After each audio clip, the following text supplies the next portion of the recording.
entourage, en fait, tout le monde est fauché vraiment. Et en fait, tout le monde sait que je suis fauchée. Donc en fait, quand je voyageais, ils se disaient, mais comment c'est possible que t'es autant fauché que nous, mais que tu voyages? L'idée, c'est nous, on veut être un acteur incontournable du tourisme. Si je pars en voyage demain et que j'ai pris n'importe quel comparateur, je vais pas me dire ouais, c'est grâce à Kayak que je suis allé en lune de miel.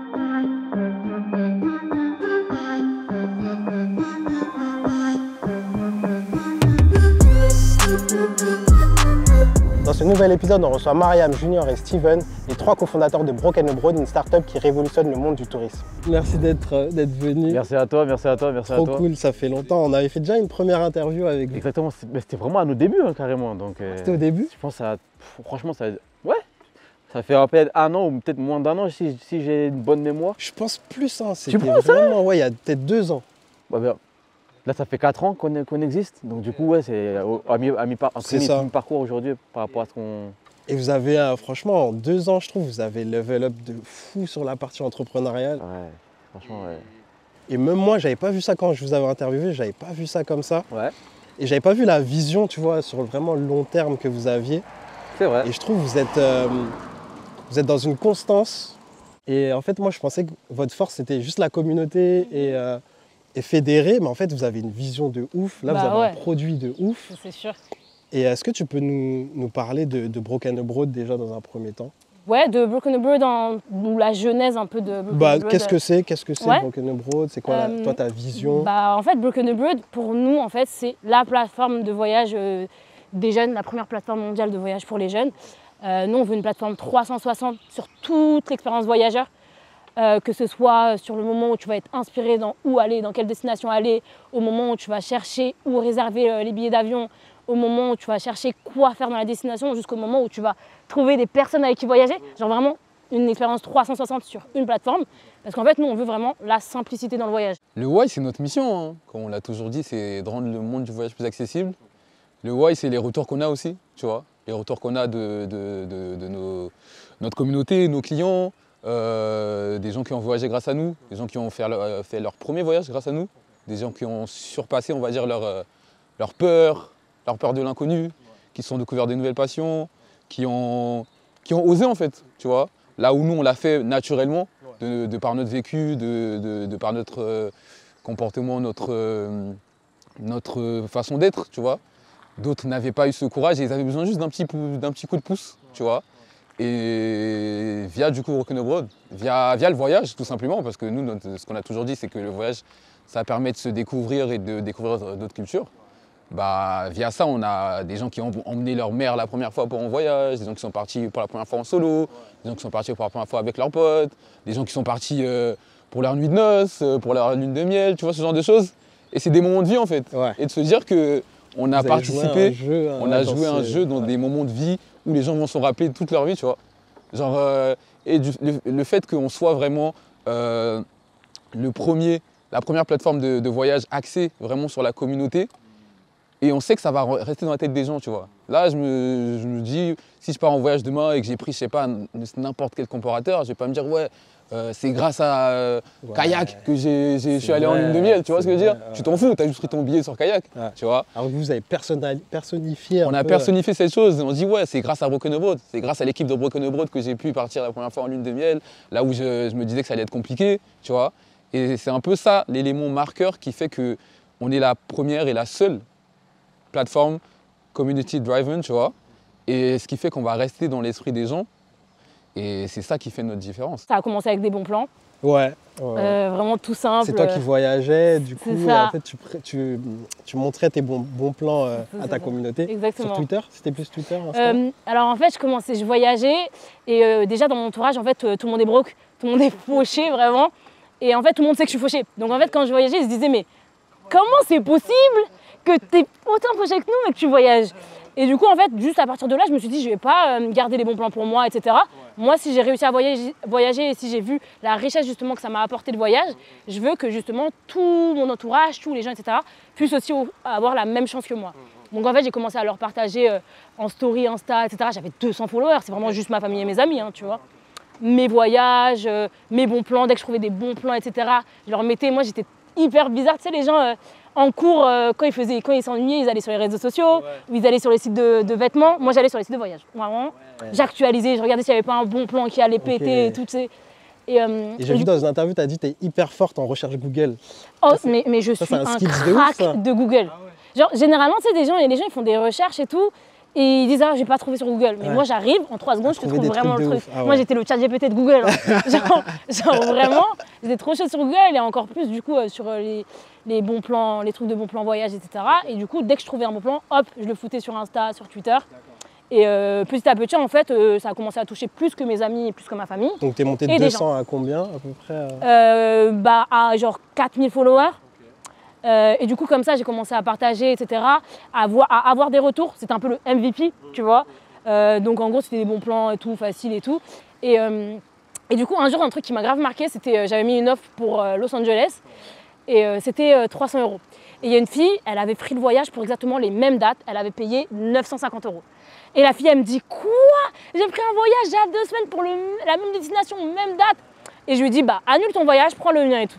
Et elle le prend, elle va en voyage, elle me tag, elle me dit, mais incroyable, j'ai économisé 600 balles et je vais pouvoir profiter sur place, c'est un truc de fou. Et ça, j'ai kiffé en fait, me rendre compte que en fait, c'est vraiment palpable, les gens ils profitent vraiment des bons plans, font vraiment des économies. En fait, exactement. Ouais. Et moi, pour moi, c'est hyper important d'être utile, de partager le savoir, partager l'info et tout. Parce qu'en vrai, comme je le dis souvent, le savoir, l'information, etc., quand tu le partages, c'est le seul truc que tu vas pas perdre en fait. Et ça va juste grandir. Donc en fait, c'était ça, je me suis dit, let's go, je vais partager encore plus. Et là, j'ai rencontré Steven, du coup, on était en cours déjà ensemble depuis un moment. Je lui en parlais beaucoup, je disais, putain, là, ça commence à être fatigant d'envoyer des bons plans et tout. Parce que j'ai envoyé les bons plans, tu sais, il n'y avait pas le swipe up à l'époque, j'avais 4000 followers. C'était un entre-deux trop relou. Et trop relou. Et du coup, je lui dis, il me dit, mais vas-y, autant on fait un site et tout. Le mec, il se met direct dedans, il dit, on fait un truc et tout ensemble et tout. Et moi, je dis, vas-y, grave chaud. Et donc, après les cours, on se posait et tout. En plus, trop drôle, le truc, c'est que notre salle de classe, elle était dans un incubateur à nous. Genre, comme par hasard, on était la seule classe de tout le campus. Dans l'incubateur où vous êtes actuellement ? Non. Dans l'incubateur de notre école, en école de commerce. Okay. Mais en gros, on était la seule classe qui avait cours dans un incubateur. Dans l'incubateur, tu vois. Et genre, c'est hyper drôle. Donc, du coup, on a créé limite la boîte dans l'incubateur, quoi. Sans même le vouloir en réalité. Et après, moi, je me suis dit, tu sais, moi, j'aime bien les chiffres impairs. C'est la meuf, rien à voir. Mais du coup, je me suis dit, il faut absolument qu'on soit 3 pour être vraiment complémentaires sur tout. Et tu t'es dit ça dès le départ? Et ouais, moi, en plus, tu sais qu'il y a une théorie sur ça, sur le nombre dans une team, il faut que ce soit un chiffre impair. Ah, mais moi, j'aime beaucoup les chiffres impairs et surtout, j'aime bien les trucs complémentaires, les gens qui se ressentent pas forcément sur tout, etc. Et du coup, de là, bah, je connaissais déjà un petit peu Junior, mais pas beaucoup, tu vois. En gros, c'est ça. Et en gros, c'est ça aussi le truc, c'est que j'aurais pu faire Broken Abroad avec mes potes parce qu'elles voyageaient, etc. Oui, mais c'est pas le truc qui m'est venu à l'esprit direct. Parce que tu avais déjà la vision de business. C'est ça. Depuis la genèse, en fait, on a une vision de Broken Abroad 360. En tant que directeur des opérations, c'est pas simplement les bons plans. C'est-à-dire qu'on essaie d'être vraiment à l'affût de ce qui peut se faire d'un point de vue service. Donc on a une grosse partie stratégique d'un point de vue opération, produit. Depuis la genèse de Broken Abroad, nous en fait on ne veut pas faire simplement du bon plan, on avait un gros site en tête.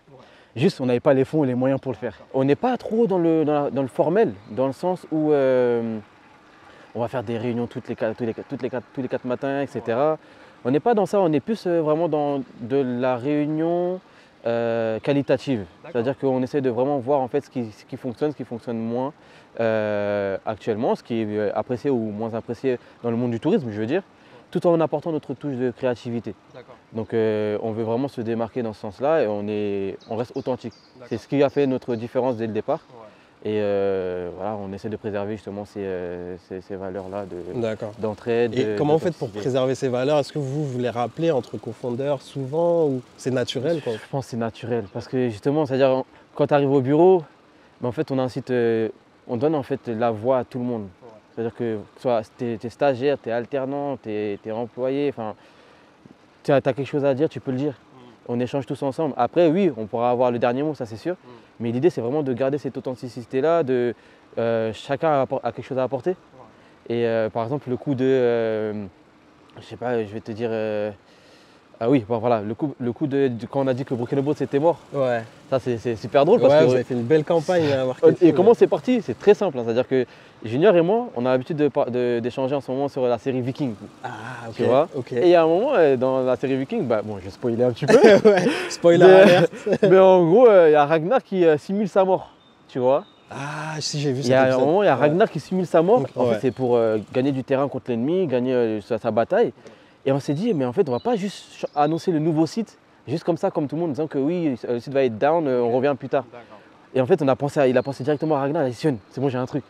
Et en fait, c'est vraiment comme ça, c'est-à-dire c'est en échangeant comme ça qu'on arrive à garder cette authenticité-là, cette créativité importante. On déteste les startups qui disent ouais, chez nous c'est la famille. Mais nous c'était vraiment la famille parce qu'on travaillait chez moi. On est 12 chez moi pour te Ouais. dire déjà. Ok. On est une douzaine Ok. déjà chez moi. Donc, Donc tu déjà- rajoutes encore 2 enfants. On est juniors. On était là, on travaillait dans mon balcon, on se faisait griffer par mon chat. On mangeait tous ensemble. Genre vraiment 24 heures sur 24, 7 jours sur 7. Ils partaient de chez moi, il était 3 h du mat. Moi-même j'étais couchée, ils étaient encore en train de tout bosser. Genre, tu vois ou pas le truc vraiment, c'était vraiment un truc de on est grave ensemble. Et on a construit la ensemble, vision ouais. et on sait où on va aller, tu vois. Là, quand j'écoute le podcast que vous avez fait chez Lucky Day, par exemple, etc., je me dis, ah ouais, en fait, ils ont déroulé une vision petit à petit. Ouais. Et en fait, je vois, même si vous n'en parlez pas, mais moi, je vois là où vous allez. Et je trouve ça incroyable, tu vois. Je trouve que ce que vous avez déroulé, c'est incroyable. Vous avez été patient. C'est hyper dur d'être patient quand tu es entrepreneur. Ça, c'est sûr. Hein. C'est hyper compliqué. C'est sûr, c'est sûr. Et c'est vous y êtes sûr. allé vraiment brique par brique. Ouais, exactement. Aujourd'hui, en fait, on veut être présent à partir du moment où tu penses à voyager. On te donne des inspirations de bons plans, etc. Après, l'idée, c'est de faire en sorte de... comment dire ça? Une fois que tu as le bon plan, faire en sorte que tu puisses avoir des recommandations dans la destination. Par exemple, tu veux aller visiter la Sagrada Familia à Barcelone, tu ne sais pas comment faire pour y aller, ou bien tu ne sais pas à quel moment de la journée il faut y aller, mais on va te proposer tout ça plus tard. D'accord, ok. Avoir un guide clé en main. Et il me semble que la plateforme, maintenant, elle va proposer des destinations en fonction de tes goûts, en fonction de... Exactement. Il y a un peu, c'est quoi, c'est du machine learning ou quelque chose Ce comme sera ça du machine learning à couper avec notre algorithme, même pour les bons plans. C'est-à-dire, en général, ce qu'on fait, c'est on a un algorithme, parce qu'on sait ce que c'est un bon plan. On a eu l'habitude de, comment dire, voyager. Ouais, de chercher vous-même. Donc on sait un petit peu ce que c'est un bon plan pour nous. C'est-à-dire que chez Broken Abroad, on a par exemple, je viens de te dire, on a une grille des prix. On se dit, bon, si ça dépasse tel prix, pour nous, c'est pas un bon plan. D'accord. Tel prix à telle période de l'année, c'est pas un bon plan. Donc, en fait, derrière, on a un algorithme qui va rechercher les meilleurs bons plans en fonction des options qu'on a mis en place. Et ça, c'est quelque chose que j'ai mis en place. Je suis plus cette partie-là produit pour la qualité des bons plans. La partie des goûts en fonction des personnes, ça, c'est le perfect travel match. Donc, en fait, trouver son compagnon parfait. Et ça aussi, c'est quelque chose que tu avais pensé? En fait, on l'a pensé, mais peut-être pas comme là. En fait, on voulait faire en sorte que les gens puissent voyager ensemble.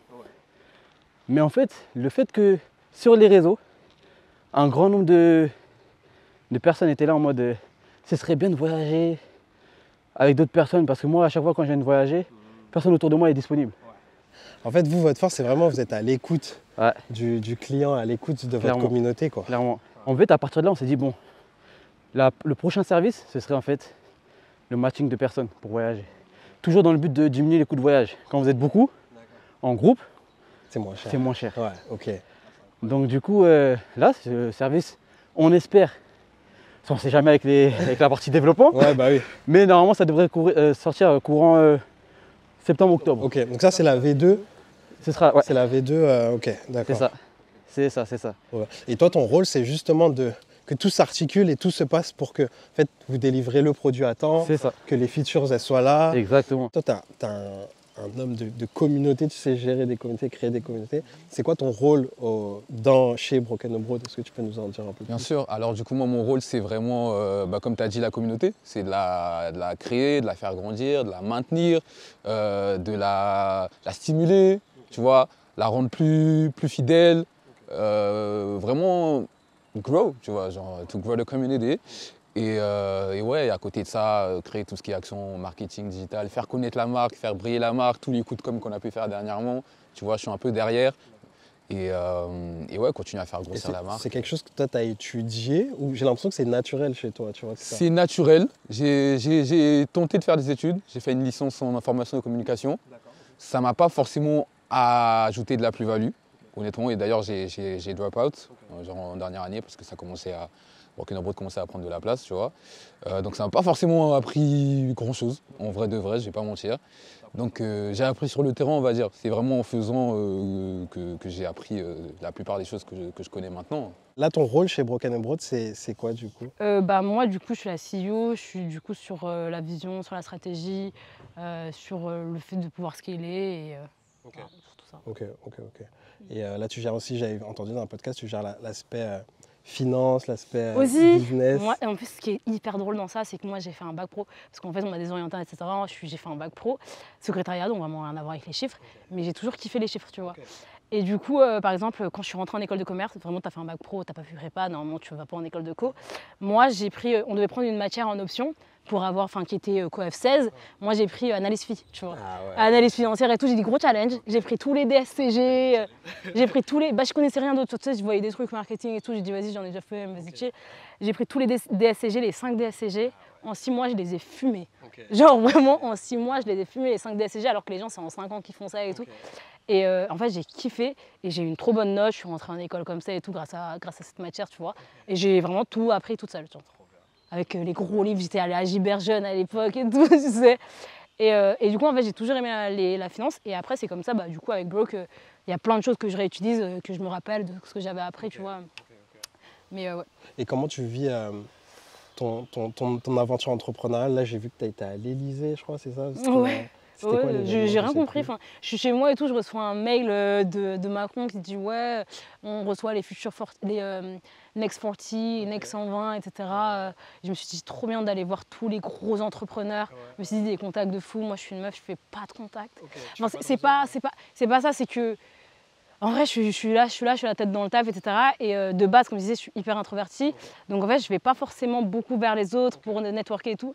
Et je me rappelle, tu connais Laetitia Affal, tu vois. Et elle est trop chaude en networking, etc. Et un jour, j'étais avec elle à un event et je lui disais, mais c'est fou comment tu network et tout. Elle me dit, non mais moi, quand j'arrive dans un endroit, je me prends 3 personnes et je me dis, je vais parler à 3 personnes. Et du coup, je me suis dit, vas-y, je vais faire exactement ça, je vais me challenger, je vais faire exactement ça. Tu sais, j'ai noté, je me suis dit, vas-y, parfait. Quand je vais à un endroit, je vais parler à 3 personnes minimum. Et genre, moi, c'est un gros challenge, hein, tu vois. Et pourtant, tu vois, quand tu parles, quand tu sais à qui tu vas parler, même, tu sais qui y a dans l'événement, tu essaies de regarder la photo LinkedIn, tu te dis, vas-y, c'est à lui qu'il faut que je parle. Et en fait, tu parles à 3 personnes. Et ça marche grave. Et moi, du coup, c'était ça beaucoup mon gros challenge. Et donc, quand je suis à l'Élysée, c'était aussi pour ça, pour voir si j'allais vraiment réussir à parler avec des gens. Et je parlais avec des gens, c'était grave cool. Et parce que tout le monde a des choses à me dis, ça peut être impressionnant, justement. Toi, tu vis cette aventure comme ça. Je suis difficilement impressionnable. Hein. Okay. Ah, vraiment difficilement, en fait, parce que de toute ma vie, en fait, j'ai toujours été un peu la minorité, la seule X. Du coup, en vrai, quand j'arrive dans des endroits comme ça, je suis même pas choquée, tu vois. Je me dis, ouais, je le mérite, genre, tu vois. Partager ton mindset, tu vois, pour que peut-être ceux qui nous regardent, ils se disent la même chose, tu vois. Parce que moi, je coach des entrepreneurs issus de notre communauté, et tu sens qu'il y a toujours cette barrière mentale, ce truc de je suis pas à ma place. Ouais, moi, je suis un peu une hater, genre un peu en mode revanche beaucoup sur pas mal de choses. Quand j'étais, par exemple, au collège, j'étais l'une des seules noires dans ma classe. C'est bad vibe, je venais d'arriver en 5e, il y avait personne, j'avais pas d'amis et tout. Et en fait, et même quand on m'a désorientée, etc., genre plein de choses comme ça, je me disais, je me suis beaucoup laissée en fait entraîner par du coup les autres. Et en fait, depuis que tu vois, après le BTS et tout, quand j'ai vu que moi j'avais des skills, etc., je suis pas bête, quand il faut apprendre des trucs, j'arrive à les apprendre, j'ai beaucoup d'idées, etc. Je me dis, j'ai assez de skills pour me dire, j'ai confiance en la valeur que j'ai. Et en fait, c'est pas ma valeur, elle dépend pas des gens qu'il y a dans la pièce, c'est dépend de moi, ce que je sais, quoi. Donc ouais, non, ce que je fais, c'est vraiment quand j'arrive dans une pub, je me dis, je mérite. Ouais. Tu vois, dans ma tête, c'est vraiment directement ça. Ouais, je sais, c'est ça. Confiance en soi, trop bien. Toi, c'est quoi ton rôle, du coup? Alors, pour moi, mon rôle, en fait, je suis directeur des opérations. D'accord. Donc en fait, directeur des opérations, tout simplement, c'est quoi? C'est oui, la partie, le nerf de la, enfin, le nerf de la guerre, les bons plans, les réseaux, les bons plans, faire en sorte que justement on puisse trouver les meilleurs bons plans. Et encore, là, c'est vraiment qu'une partie du business. C'est-à-dire que derrière, il y a de la partie stratégique, comment trouver de nouveaux services, comment mettre en place de nouveaux services en fonction de la cible. Donc là, aujourd'hui, l'idée, c'est nous, on veut être un acteur incontournable du tourisme. Moi, j'ai toujours eu beaucoup d'idées hyper innovantes, etc. J'ai toujours des idées. Junior, il dit souvent, je suis un puits à idées. Genre vraiment, tous les 4 matins, je me réveille, j'ai 4 idées, vraiment. Et du coup, en fait, ces idées, c'est cool, mais si tu n'as pas une bonne team pour les exécuter, c'est mort. C'est clair. C'est vraiment mort. Moi, je sais que j'ai énormément d'idées. Mais voilà, quoi, vaut mieux avoir une hyper bonne team pour vraiment bien exécuter. Tu n'avais pas entrepris avant? J'avais déjà fait pas mal de start-up week-end, de projets entrepreneuriat et tout. Mais justement, je voyais que la team, c'était vraiment ce qui bloquait à chaque fois, tu vois. Et donc, je me suis dit dès le début, il faut une bonne team, il faut un truc bien carré. J'avais pas cet élément parce que moi, je suis vraiment impressionné, comme je te disais tout à l'heure. Et je me suis dit, attends, mais ils ont été patients et c'est hyper dur d'être patient quand on comprend. En fait, moi, je dis vraiment souvent que c'est vraiment la team, dès le départ, qui a tout fait. Parce que tu sais, genre, t'es là, tu viens de sortir de master, ou tu sais, t'habites à Paris, t'as envie d'avoir de l'argent, vivre, tu viens d'avoir un master, tu peux faire que consultant, t'as trop d'argent, etc. Sauf que nous, en fait, on avait tellement la vision dès le début, dès le premier jour, et on savait qu'on fitait de ouf. Donc une bonne équipe, une bonne cohésion d'équipe, savoir s'entraider, ça c'est super important. C'est-à-dire que par exemple là, comme Junior il était en Suède, donc il fallait gérer et le jeu de piste qu'on a fait ce samedi. Ouais, j'y étais, c'était lourd. Franchement, tu vois. Donc il a fait toute la partie organisationnelle. Maintenant après justement la mise en place, l'opération, mais du coup il nous l'a laissé à nous. Parce que justement il avait des obligations, il devait partir en Suède. Et même chose pour Mariam qui était partie au Mali quelques jours avant. C'est vraiment de l'organisation avant tout. Tu as du mal comment dire, à déléguer ou Non, j'ai pas de mal à déléguer. Mais si je délègue, il faut que ce soit bien fait. Si on délègue à quelqu'un, c'est qu'on lui fait confiance. Et on n'accorde pas sa confiance à tout le monde. Tu vois, ça c'est normal. Et ce qui fait que quand je te délègue quelque chose, tu vois, il faut que ce soit carré. Et du coup, après, je vais être un peu dur par rapport à ça. Mais pas dans le mauvais sens, tu vois. Pas dans un sens tyrannique. C'est vrai que, vu de l'extérieur, ça peut le paraître, mais... En fait, c'est ton visage qui peut paraître froid. Ouais, c'est vrai. Ça, on me le dit souvent. Après, je sais que c'est quelque chose que je fais un peu... Je vais pas dire exprès, tu vois. Je suis comme ça, tu vois. J'aime pas faire semblant, on va dire. Tu vois, j'aime pas faire semblant si c'est pas drôle, je vais pas rigoler, tu vois. Si c'est drôle, je vais rigoler. Pourtant, quand on connaît des réseaux, on sait que c'est ça. C'est ça. C'est pour ça que les gens, quand ils vont peut-être me croiser, ils vont penser « Ah, mais il a pas l'air super gentil, il a pas l'air truc. » Alors que pas du tout, tu vois. Et après, c'est aussi bien quand on commence à devenir un peu... quand on commence à rentrer dans le domaine public, tu vois. On est tous, même toi, même Mariam, tu vois, dès que tu commences à faire des choses, tu rentres un peu dans le domaine public. Et c'est vrai que malheureusement, des fois, les gens peuvent avoir du mal à faire le discernement entre à quel moment ils peuvent être friendly avec toi, tu vois. Tu vois, le fait de venir te parler, d'être trop à l'aise. Parce qu'ils te prennent comme sur les réseaux. Exactement. Et du coup, Exactement. Et quand tu ne mets pas... ouais, voilà, en fait, c'est une petite barrière que si tu la mets pas, je pense que des fois, ça peut te nuire, tu vois, sur le long terme. Tu vois. Donc moi, j'aime bien installer ces petites barrières. Et après, quand les gens, je vois que ça y est, la personne, elle est bienveillante, tu vois. Là, je peux me libérer et je peux être moi-même comme tu me vois sur les réseaux, tu vois. Mais aux premiers abords, je vais pas forcément être, tu vois, parce que je sais pas comment la personne va être. Et j'aime pas quand quelqu'un est trop à l'aise avec toi, tu vois. Parce qu'on n'est pas... On n'est pas nés ensemble. On n'a pas élevé les cochons ensemble, tu vois. Et je trouve que c'est important, surtout quand tu commences à rentrer dans le domaine public, parce qu'il y a beaucoup de gens beaucoup de personnalités jusqu'à maintenant qui, dès le départ, n'avaient pas installé ce genre de choses et qui maintenant le regrettent, parce que dans la rue, on va leur faire des blagues qui ne sont pas forcément drôles, on va les appeler par leur prénom alors qu'ils ne les connaissent pas. Tu vois, ce genre de trucs, des familiarités qui sont pas forcément agréables. Et je pense que c'est bien de faire de la prévention par rapport à ça. Et vaut mieux quelqu'un qui a l'air méchant et qui est gentil que quelqu'un qui a l'air gentil et qui est méchant, tu vois. Donc je préfère ça. Comment tu vis justement cette fame, entre guillemets, tu vois, c'est relatif, mais cette fame quand même des réseaux et de l'entrepreneuriat au quotidien, est-ce que tu vois l'impact des réseaux dans ta vie de tous les jours ou c'est vraiment séparé?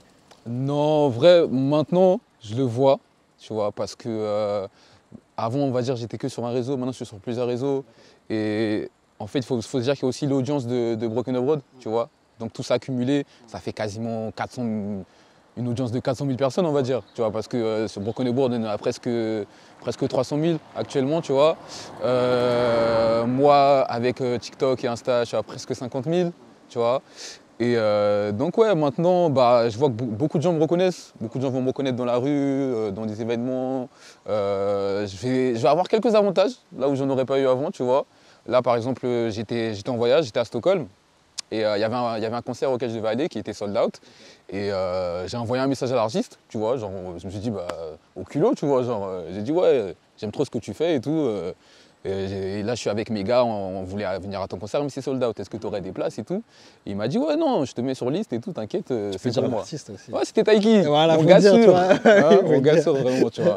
Et j'ai beaucoup d'avantages comme ça maintenant, parce que je suis dans la musique aussi, tu vois, sur le côté. Et ça, c'est cool, tu vois, ça, c'est vraiment des choses qui font plaisir. Et ça, c'est parce que ce que je fais, c'est apprécié, c'est reconnu petit à petit. Et donc, c'est vrai que c'est cool quand tu as des petits soucis comme ça qui sont réglés juste avec un petit message, tu vois. Totalement. Parce qu'il y a un truc qui me fait rire, c'est que Junior, il disait, tu fais tout ça gratuit, tu donnes des bons plans. Et toi, tu disais, t'inquiète. Ouais, En dès fait, le ça veut début. dire que tu savais déjà. Je savais déjà. C'est ouf. C'est moi, c'est ça aussi, c'est aussi le truc que les gens ils disent, enfin, que souvent les gens ont l'impression que je suis pas calculée. Sauf que moi, genre vraiment, je calcule toute ma vie. Genre, je suis une meuf qui comment ça s'appelle? Je budgétise ma vie de ouf. Genre, je mets mes objectifs dès le début de l'année, etc. Ah ouais. J'ai des objectifs sur 10 ans. C'est Genre, tu vrai. vois, moi, je suis hyper carrée sur ça. Là, c'est quoi tes objectifs? Est-ce que tu nous partager? Parce que nous, on fait le lien entre l'entrepreneuriat et le sport, par exemple. Ouais. Est-ce qu'en sport, tu as des objectifs, en productivité? Moi, je fais de la boxe.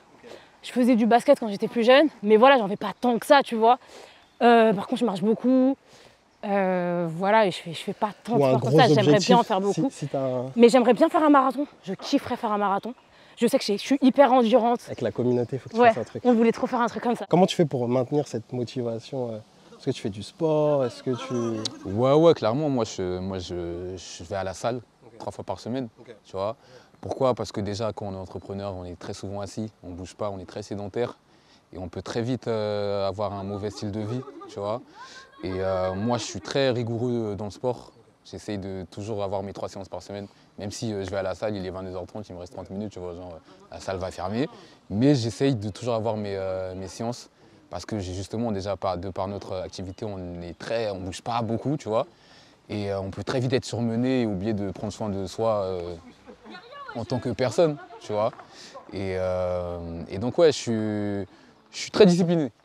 Par rapport à ce genre. Quand je me mets des... Mais t'as l'air très carré. Ouais, j'essaye, tu vois. Ok. Là, par exemple, en ce moment, je suis en prise de masse. L'année dernière, j'ai fait une sèche, tu vois. Et quand je me mets des périodes, je suis très discipliné, j'essaye de vraiment suivre. Même là, je vais au bureau, j'ai ma gamelle avec mon poulet, mon riz. Ils sont là, ils me disent, mais... Ouais, non, ils me disent, ouais, mais tu veux pas du chef et tout? Je dis non. Là, pendant un mois, je suis en truc vraiment focus. Après le taf, même si on finit à 21h, hop, je rentre chez moi, je me change, je vais à la salle. Même si je dors à 2h et tout, j'essaie d'être discipliné. T'as toujours été comme ça? En fait, ça dépend. Ça dépend. Comme je dis, c'est vraiment si j'ai envie de quelque chose. C'est ce que j'aime, je suis discipliné dans ce que j'aime. Ce que j'aime pas, non, ça va pas forcément être le cas. Mais quand il y a vraiment, j'ai un objectif ou j'ai quelque chose comme ça, bah, j'ai vraiment donné les moyens pour, tu vois. Comme là, par exemple, toi, tu me suis sur les réseaux. En ce moment, je suis en train d'aménager chez moi. Ouais. Et tu sais, j'ai une vision, tu vois. Des fous. Une vision. Amusé chez toi. Vraiment, tu vois, j'ai une vision. Je veux que ce soit ça la vision. Et donc, je fais des sacrifices à côté, tu vois. Ça fait 6 mois que j'ai pas voyagé. Là, j'ai voyagé dernièrement, mais pendant 6 mois. C'est fou, alors qu'on voyageait quasiment une fois tous les 2 mois, tu vois. Et c'est parce que je suis discipliné, je me dis, ok, pendant 6 mois, je vais me mettre de côté parce que voilà, je veux des trucs de qualité, je veux pas juste aller chez Ikea. C'est très bien Ikea, mais j'ai envie d'avoir des choses qui me ressemblent vraiment. Je sais qu'il faudra mettre le prix, donc je vais faire des sacrifices, donc je vais me discipliner, tu vois. Est-ce que tu as une famille d'entrepreneurs? Pas du tout. Non. Alors là, pas C'est du comment, tout. d'où ça vient, tu vois? Moi, je suis l'enfance du milieu. Tu vois, genre, comme je t'ai dit, je t'avais dit 12, on est 15. Bah moi, je suis la 7e. Tu vois, l'enfant du milieu, l'enfant que personne calcule et l'enfant qui fait tous les tests. Tu vois, bah, qui a vu les grands se croûter. Les petits se faire surveiller, toi t'es au milieu et en fait t'es dans une zone d'ombre. Tu vois, et du coup, je suis la première à avoir autant voyagé. Enfin, mon frère, il avait un peu voyagé aussi avec ses potes. Mais voilà, je suis la première à avoir voyagé seule. Je suis la première à avoir eu un master, même un BTS, même une licence. Tu vois, j'ai toujours été quelqu'un qui voulait voir de nouveaux challenges, voir d'autres choses, sortir beaucoup de ma zone de confort et de la routine. Je déteste la routine. Et genre vraiment au point que, le fait que je déteste la routine, au point que vraiment un matin, je me lève et je vais à New York parce que je me dis, putain, ça fait 10 jours que je balaye la maison. Comme ça, d'un Genre, coup, tac, genre vraiment, un jour, j'étais en train de faire le balai chez moi. Ça m'a saoulée. J'ai dit, hier, j'ai balayé la même chambre et il y a encore de la saleté. Et ça m'a saoulée. J'ai pris un billet d'avion, je suis partie. Et tes parents, ils ont accepté, ils t'ont laissé voyager seul au début, ça a été peut-être compliqué. Comme je disais, l'enfant du milieu, l'enfant roi. Hein. Moi, du coup, la première fois, c'est aussi, je suis partie parce que j'étais en stage. Donc c'était facile de dire ouais non c'est un stage. Okay. Alors que ce que j'ai pas dit c'est que j'étais la seule de ma classe à être partie en stage à l'étranger. Tu vois mais tu vois, en fait quand tu sais cerner les gens, moi je suis quelqu'un qui observe énormément, qui sait. C'est pour ça que dans les recrutements de Broken Abroad, il y a des tests de personnalité.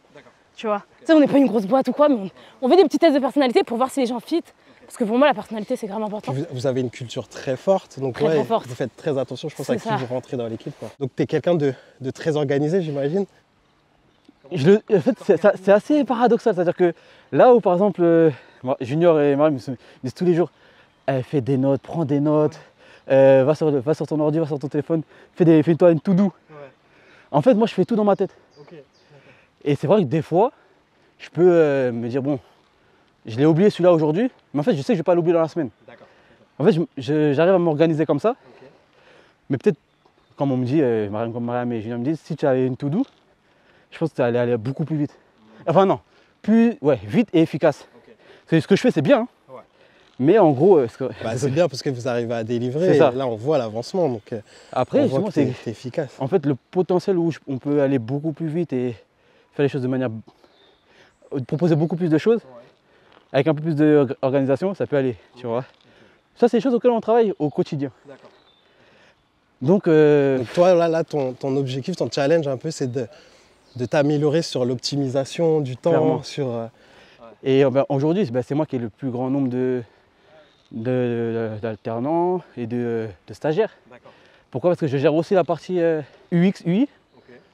Parce qu'en réalité, ça fait partie du produit, le site. Le site, c'est le produit aussi.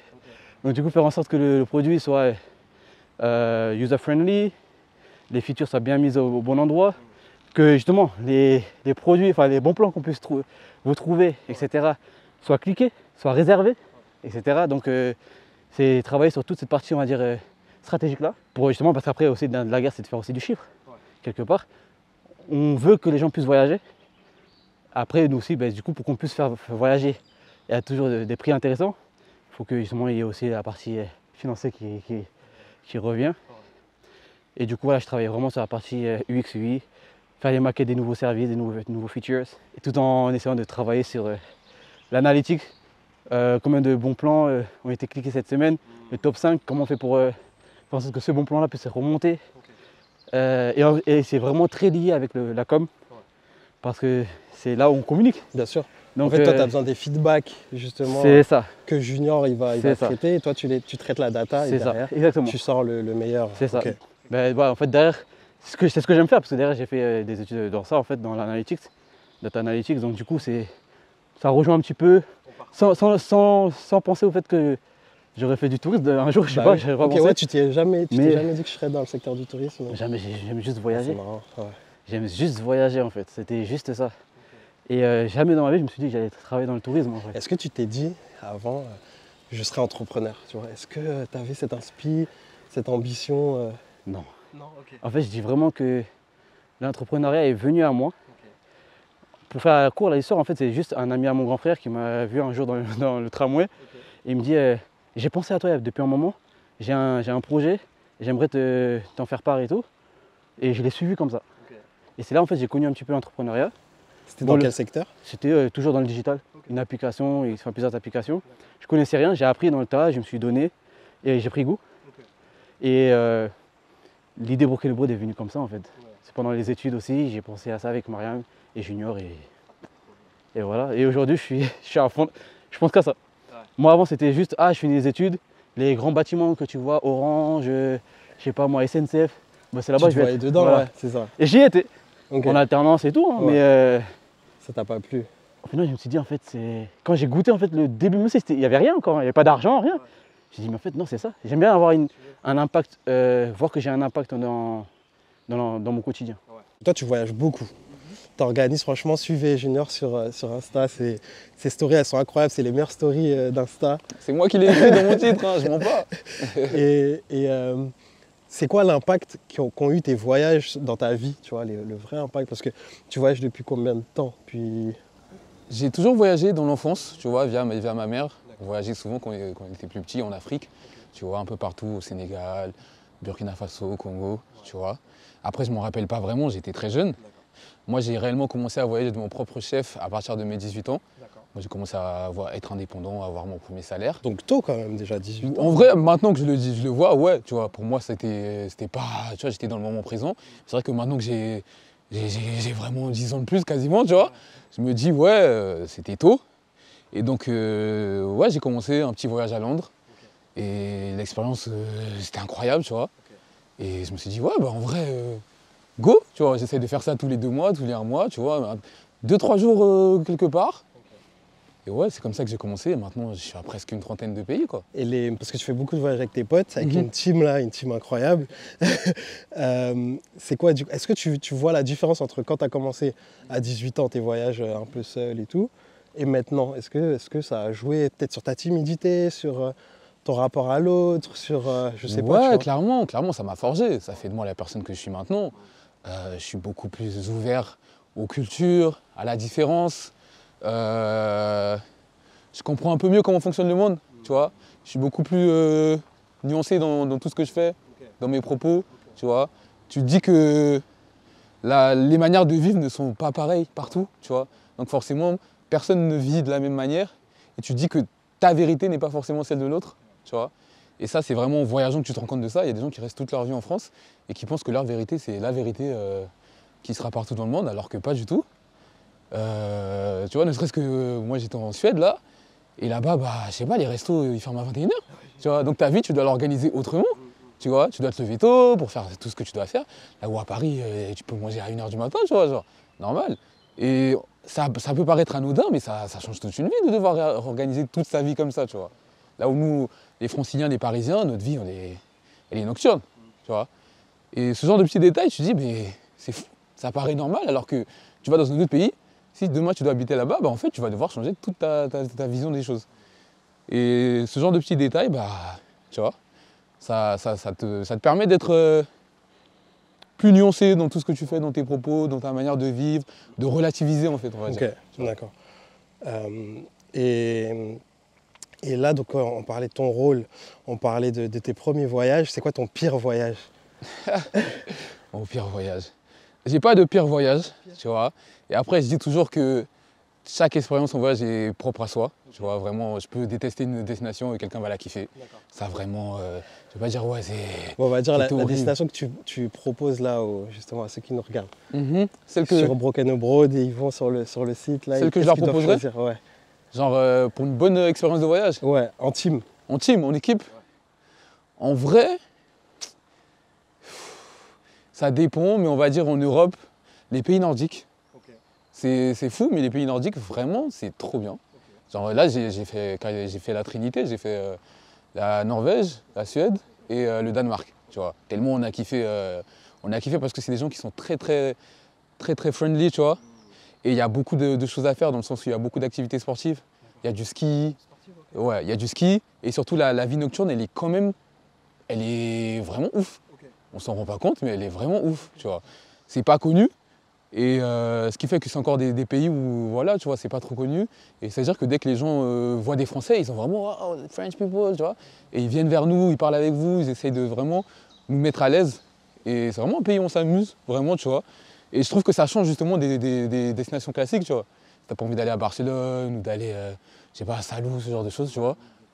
Qui sont des destinations où tu dis « Ouais, c'est des boys trips, vas-y, ils vont aller dans des destinations comme ça ». Tu te dis pas « Ouais, je vais aller à Copenhague », tu vois. Alors que si, tu vois, donc...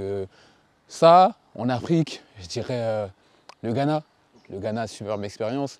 Tu t'amuses, mais de midi à midi, en fait. Ça s'arrête jamais. Le soleil est là, les gens ils sont encore en train de danser. C'est fou. Il y a une histoire de fou. C'est un très beau pays.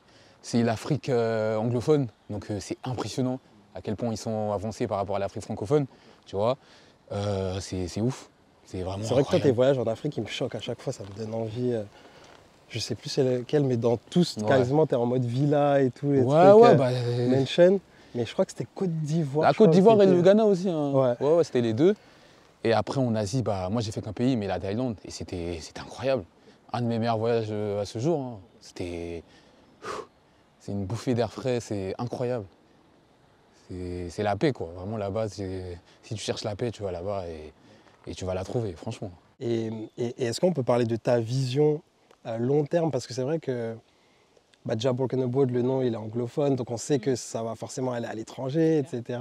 Là, vous avez conquis une niche qui est Paris. Vous voulez déjà, j'imagine, après Ouais, on est dans d'autres villes déjà. les autres régions. Et tout. Ouais.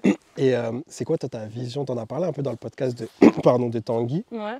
Et j'ai kiffé, tu vois, ce truc inclusif, ce truc où tu veux recruter des gens qui n'ont pas forcément accès à l'emploi, etc. Est-ce que tu peux nous la partager, quoi? Nous, notre vision, déjà, tu sais, c'est d'être worldwide. Pourtant, le nom, on voulait l'avoir en français pour vraiment C'est vrai imposer le truc, tu vois. Genre avoir un truc en français et dire, bon, on est français, mais on dead à l'étranger. Mais c'était moche. On trouvait des beaux noms en français. Pauvre et... Ouais, c'était moche. Et pourtant, non, c'était même pas ça. C'est même pas le fait pauvre à l'étranger. C'est aussi le fait que, tu vois, broke, ça montre qu'on casse les codes du tourisme. Ça montre aussi qu'on est fauché. Ça montre aussi, tu sais, il y a plein de termes broke, ça englobe plein de termes. C'est pas juste fauché. Alors que fauché, c'est juste fauché. Vraiment, t'es juste fauché. Ouais. Alors que nous, c'est pas t'es juste fauché. Il peut y avoir des gens qui ont de l'argent, mais qui se retrouvent pas dans les plateformes habituelles du tourisme, qui n'ont pas de plateforme 360 qui vont les permettre de voyager, Et puis etc. c'est peut-être aussi broke où ils sont pas fauchés, mais ils se retrouvent Intelligent, pas c'est ça. dans les annonces de voyage où tu vois Exactement. les mannequins, etc. C'est ça, c'est ça. Et c'est pour ça qu'en fait, Brooke, c'était le seul qui représentait tout ça. Ça cassait les codes, ça cassait le truc. Mais en tout cas, du coup, nous, on veut être worldwide. On veut que justement, à la fin, ce soit une énorme et gigantesque, la plus grosse communauté de voyageurs, tu vois, jeunes, qui vont s'entrecouper, qui vont se rencontrer un peu partout. Par exemple, moi, j'arrive, je vais au Brésil, je vais sur la plateforme, je trouve un compagnon de voyage colombien avec qui on va voyager ensemble. Enfin, tu vois, plein de trucs comme ça qui vont faire que ça va créer une communauté plurielle, que le monde sera un grand village, tu vois, que le monde sera un grand village, tu vois, grâce à Broken Abroad. Et ouais, que ce soit aussi dans le recrutement, dans les gens qui travaillent avec nous, donc on veut vraiment que ce soit hyper diversifié parce que de toute façon, c'est la diversité qui fait le monde et c'est ça qui va nous permettre d'aller loin. Et c'est ça qui manque justement aux autres plateformes de voyage parce qu'en fait, justement, elles se copient tous, enfin, elles sont toutes identiques. C'est un bon plan, tu voyages, je reviens plus jamais sur la plateforme jusqu'à mon prochain voyage. Enfin, tu vois, plein de trucs comme ça. Et non, en fait, nous, c'est pas ça. C'est vraiment, tu feras partie de la communauté. Et ça, c'est hyper important. Tu es hyper suivi fort. pendant, après, enfin avant, pendant et après ton voyage. Exactement. Tout simplement aussi, on est nos propres brokies. C'est-à-dire qu'en fait, on sait comment les gens réfléchissent, comment les gens échangent avec nous, que ce soit sur les réseaux sociaux. Tu vois, on est à l'affût des trends, etc. Donc du coup, voilà. Et même pour la partie TikTok, on est sur TikTok maintenant depuis 1 an. Aujourd'hui, on a réussi à avoir plus de 45 000, il me semble, abonnés. Et en fait, tout ça, c'est grâce à notre créativité, mais aussi à la créativité des alternants et des stagiaires, parce qu'eux, ils connaissent le réseau, comment ça fonctionne. C'est comme ça que on a pu faire en sorte de grandir cette communauté-là. Tu te vois où dans 10 ans alors du coup c'est quoi un peu toi ton goal, tu vois? Dans 10 ans, je sais vraiment pas, mais j'espère que je serai heureux, épanoui, que ce soit financièrement ou tout simplement dans ma vie. Toujours avec Steven et Mariam, tu vois. Peu importe où est-ce qu'on sera, tu vois. Qu'on soit toujours dans l'entrepreneuriat ou qu'on fasse encore plus de choses, qu'on ait ouvert une autre entreprise. Ou, tu vois, on a plein de projets, tu vois, dans le futur, tu vois. Je sais De qu'à base, terme... faut rappeler, de base, vous n'étiez pas forcément potes. Ouais, En c'est fait, ça. J'imagine ça a créé un lien de ouf. Clairement, c'est des gens à qui je parle tous les jours depuis 3 ans maintenant, tu vois. Genre, le groupe WhatsApp, il s'est jamais arrêté, tu vois. Et ouais, tu sais, on a des projets pour plus tard, tu vois. On se dit, ouais, peut-être on aimerait bien faire un fonds plus tard, tu vois.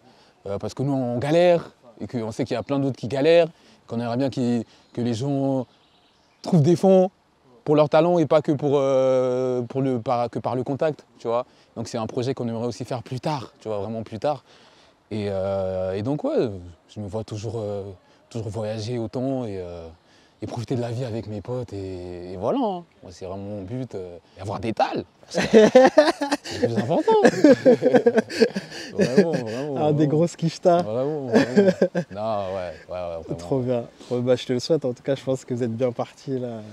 On fait tout pour en tout cas. En plus, tu es sur plusieurs business là, donc c'est cool. Ouais, en tout cas, on fait tout pour. Ouais. Vraiment, on fait tout pour que ça se passe bien. Là, ta vie, elle est tournée que entrepreneuriat, du coup, tu fais que ça, t'es que en Ouais, mode ouais, taf. ouais, vraiment, là, surtout en ce moment-là, on est que en ça. Hein. On est que en ça parce que c'est vraiment la période où tu peux pas lâcher maintenant parce que tu es trop proche du but, tu vois. Tu es trop proche du but, lâcher maintenant, ce serait terrible. Ça fait 4 ans maintenant qu'on existe, tu vois. Et là, on est une période où on va peut-être bientôt lever et passer à une étape supérieure. Donc, on peut pas lâcher maintenant. Là, on arrive à la fin. Est-ce que tu peux nous partager, toi, ton premier voyage, c'était quoi? Toi qui t'as marqué. Ok. Et ton pire. Ok. Est-ce que tu as une idée? Mon premier voyage, en réalité, c'est la Suisse. Okay. Pourquoi? Parce que quand j'étais petit, j'allais en famille d'accueil. Parce qu'on n'avait pas, entre guillemets, les moyens pour voyager. Donc, ma mère, avec la Croix-Rouge, ils ont eu à avoir un genre de deal pour faire en sorte que nous puissions voyager chaque été. Okay. Et en fait, c'était la première fois que je voyage. À 5 ans, j'ai commencé à 5 ans. C'est la première fois à 5 ans, j'ai commencé à voir en fait un petit peu le monde, être dans une autre vie, une autre famille que je ne connaissais pas, une différente langue, parce que c'était la Suisse italienne. Donc ça m'a beaucoup marqué. Aujourd'hui, jusqu'à présent, en fait, cette famille-là, elle est avec moi. C'est-à-dire qu'on a grandi ensemble, et les enfants, ils ont grandi avec moi. Vous êtes restés en contact et tout. Donc du coup, ouais, c'est comme une deuxième famille, quoi. Okay, on va dire c'est ce qui m'a marqué, en fait, c'est ça qui a fait. En soi, j'ai remercié ma mère par rapport à ça, mais on a pu avoir en fait une vision différente de la vie. C'est quand tu voyages assez tôt, etc. Ça t'ouvre l'esprit. Alors que tu n'avais même pas les moyens. Donc du coup, ça ouvre l'esprit. Et le pire voyage, je vais te dire, c'était l'Estonie. Okay. En fait, ouais, moi j'ai fait l'Europe de l'Est, là, je l'ai mangé. T'as tout fait, okay. donc ouais, l'Estonie, en fait, bon, pourquoi? Parce que j'avais du mal à me repérer et puis je n'avais pas trouvé les personnes aussi assez accueillantes et agréables. Okay. Ouais, quelques expériences assez malheureuses, je pense. Mais je pense que dans d'autres conditions, enfin si j'étais peut-être en Estonie, mais dans d'autres endroits, peut-être ça allait mieux se passer. Ouais. Mais on va dire c'est celui-là où je garde de moins bons souvenirs. Ouais, merci mon gars en tout cas. C'est normal. Sur cet épisode aussi, on a un sponsor, Griotech. Donc vous avez des cadeaux là. Trop bien. Vous allez pouvoir vous amuser en famille et pendant les voyages. En plus, comme je t'ai dit, moi, nous, on est 15 chez moi, on adore jouer aux jeux de société. Donc les jeux de cartes en voyage, c'est vraiment la meilleure chose. Quand tu rencontres des gens, etc. Genre j'avais joué à un jeu comme le Loup-Garou qui s'appelait Mafia. Comme le jeu Agnotas qu'ils ont Griotech, au Kyrgyzstan. Et je parlais pas la langue, je parlais rien du tout. Et quand j'ai compris, vraiment incroyable. Griotech, ce sont des jeux de société basés sur la culture africaine. Que ce soit sur le design comme pour le jeu Moko ou J4 qui utilise le visuel de véritables personnalités africaines sur ses cartes, ou bien des inspirations de légendes comme sur le jeu Agnotas basé sur le mythe de la confrérie des hommes léopards. Griotech, c'est fun, instructif et original. Le lien est en description.